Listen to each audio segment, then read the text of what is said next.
Souvent, j'entends, puis c'est certain que vous allez entendre des clients qui disent, bon, ben, parfait, je me fais intégrer dans une société parce que je suis un employé clé ou je vais devenir actionnaire minoritaire et tout ça, mais on me soumet une convention entre actionnaires, mais je dois la signer telle quelle.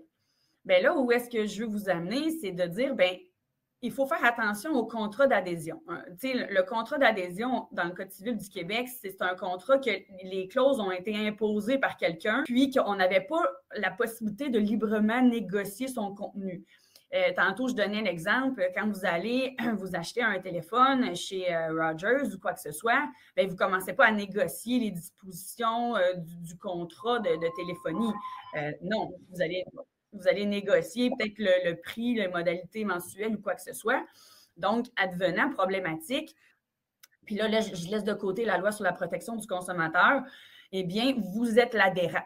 Donc, en cas de problématique, le contrat, considérant que ça peut être interprété comme un contrat d'adhésion, va être interprété en votre faveur parce que vous n'avez pas eu l'opportunité de négocier son contenu.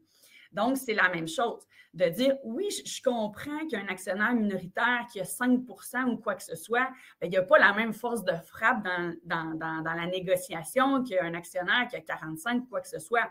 Par contre, il faut quand même s'assurer que tous et chacun sont à l'aise avec le contenu, qu'on a répondu à leurs questions, qu'on a peut-être pu moduler certaines clauses au besoin ou que d'autres, on dit, écoute, non, celle-là, on va la laisser telle qu'elle, même si je le sais qu'elle n'est pas en ta faveur ou quoi que ce soit. Mais au moins, il faut prouver, en cas de problématique, si on se retrouve devant un juge, il faut prouver qu'il y a eu un exercice d'échange pour éviter justement qu'une personne vienne mettre en argumentation de dire, ben moi, je n'ai pas pu librement négocier son contenu, c'est un contrat d'adhésion, donc je vais invoquer la nullité de certaines clauses.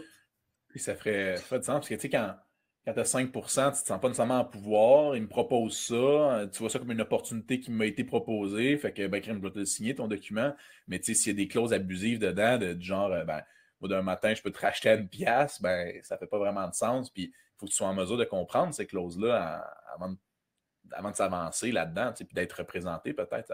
Ça m'est arrivé des fois de ah, ben là, je peux devenir actionnaire, j'ai l'opportunité. Je dis, envoie-moi la clause. Puis juste de, regarde, souligner ça, es-tu conscient que de ce que cette clause-là implique? Tu sais?